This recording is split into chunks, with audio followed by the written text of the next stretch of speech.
नमस्कार समस्त को। तो बहुत जन मेसेज कर कि मैम एसएसबी पीजीटी रो नुआ वैकेंसी केबे आसीबो जोटा कि कहूँ कि थर्ड फेज। तो सेकंड फेज तो आम जॉइनिंग दे देछि, तो आम बर्तमान ये फेज रे सेकंड फेज रे आम जॉइनिंग पाइछु। तो जहाँ हेले भी तो थर्ड फेज केबे आसीबो बहुत जन मेसेज करथिले। तो गोटे कथा कहबी ए विषय में गोटे लंग वीडियो आनिबी आपण मानक पई। तो भल से सेठी मु बुझे देबी दे केबे वैकेंसी आसीबो एवं केते पोस्ट आसीबो, को सब्जेक्ट कोन पोस्ट कौन वैकेंसी अच्छी से विषय में कथा हवा। तो बर्तमान कहू जाऊँगी आपण मैंने निजर कर्म कर चलतु, बास फल पर आशा रखुनी। तो केबे वैकेंसी आसीबो सेटा डिपेंड्स ऑन गवर्नमेंट एबे डिसाइड करिवो सेबे आसीबो। तो आपण मैंने चेष्टा करंतु निजर सिलेबस को खत्म करदा पई। किछि किछि मोर वीडियो रे डिस्क्रिप्शन रे चेक करुथिबे मु मोर एसएसबी पीजीटी रो ऑल सिलेबस के गोटी पीडीएफ रे सबु सिलेबस थिबो।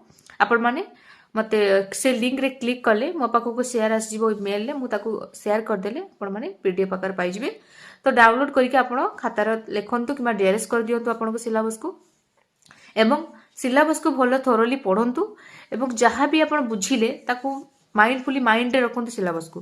तो आमे प्रथमे गोटे सिलेबस को चैप्टर को खत्म करिया को हेले तो हमको प्रथमे भाबिया को पड़िबो कि आमे केम ताको माइंड रे रखिबा आ भूलिबानी केबे सिलेबस वाइज से क्वेश्चन पकई देबो। तो ट्राई करंतु निजर सिलेबस को माइंड रे मुह रखिया पई। आ सेकंड कोन ना जहाँ भी आपण पढ़िबे नोट करके लिखिबे। तेणु एबे एई समय आपण माने चेष्टा करंतु कर्म करिबा पई। तो वैकेंसी आगु बहुत आसीबार अछि, एसएसबी पीजीटी हो को पीएससी पीजीटी हो आसीबो। तो मु या विषय गोटे लॉन्ग वीडियो आनिबी। तो आज पई रहिली, नमस्कार।